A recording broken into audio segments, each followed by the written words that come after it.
Welcome to Chronicle podcast, the one place where we unpack the truth about relationships with depth, compassion, and clarity.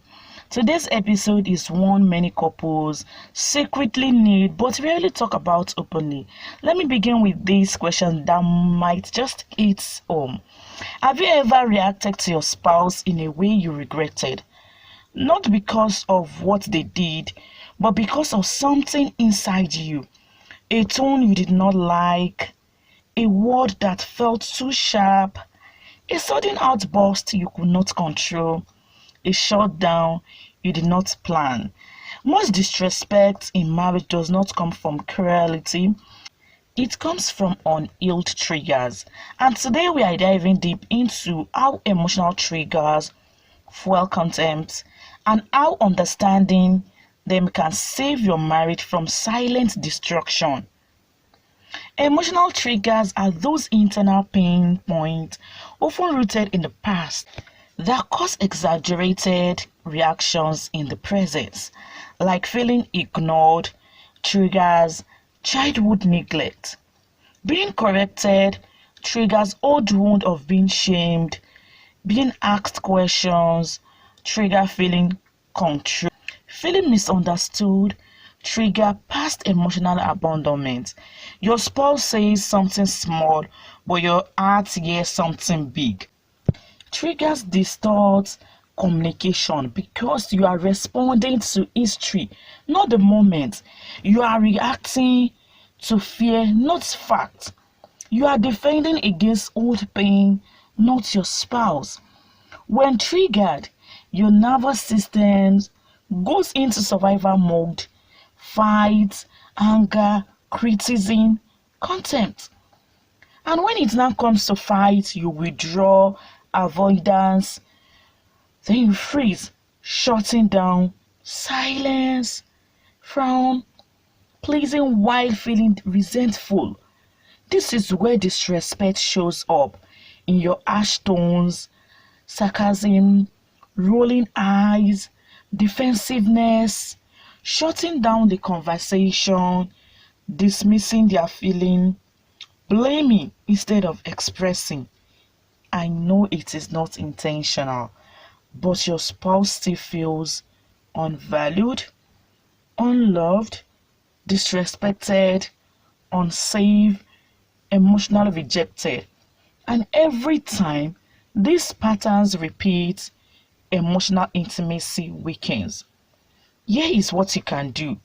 Marriage does not expose your partner.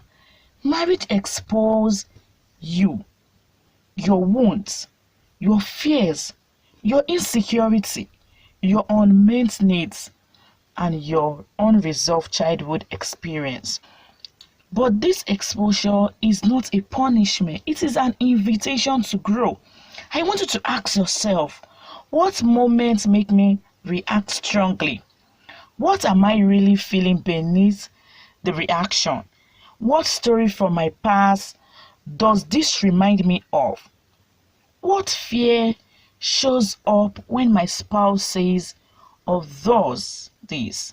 Am I reacting to them or to something unresolved in me? Triggers are signposts pointing towards healing. The goal is not to avoid triggers, but to navigate them with emotional intelligence. And here is how you use I feel instead of you always. I feel overwhelmed when voice gets raised. I feel insecure when I am corrected in public.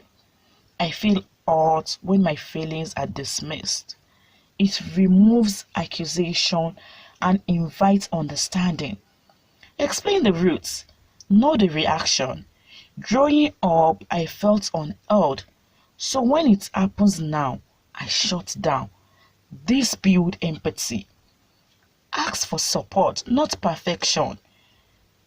Can we slow down conversations when emotions rise?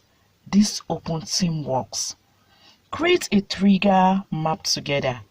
Identify your triggers, your spouse triggers, the signs, you are activated.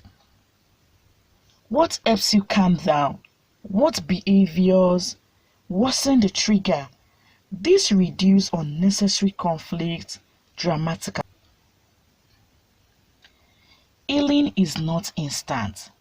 The roadmap towards it acknowledge the trigger instead of denying it. Pause before reacting. Your breathing is your reset button. Name the feeling, don't hide it. Seek connection, not victory during conflict. Apologize quickly when reactions cause harm. Practice compassion for your own wounds. Support your spouse's feelings, not compete with it. Healthy communication starts with emotional maturity begins with understanding your triggers. This brings us to the end of episode 3 of our powerful series, Respect over Contempt. If this episode made you say, "Now I understand why we keep fighting," then healing has already begun. And we are stepping into something even deeper next in episode 4. It is practical, it is transformative, and it is game changer for struggling marriages. Don't miss it. Stay tuned. Share this with a couple who needs it, and remember, respect is not just what you see, it is how you show up. Thank you for joining me on this episode. Yours, Lisa Therapist.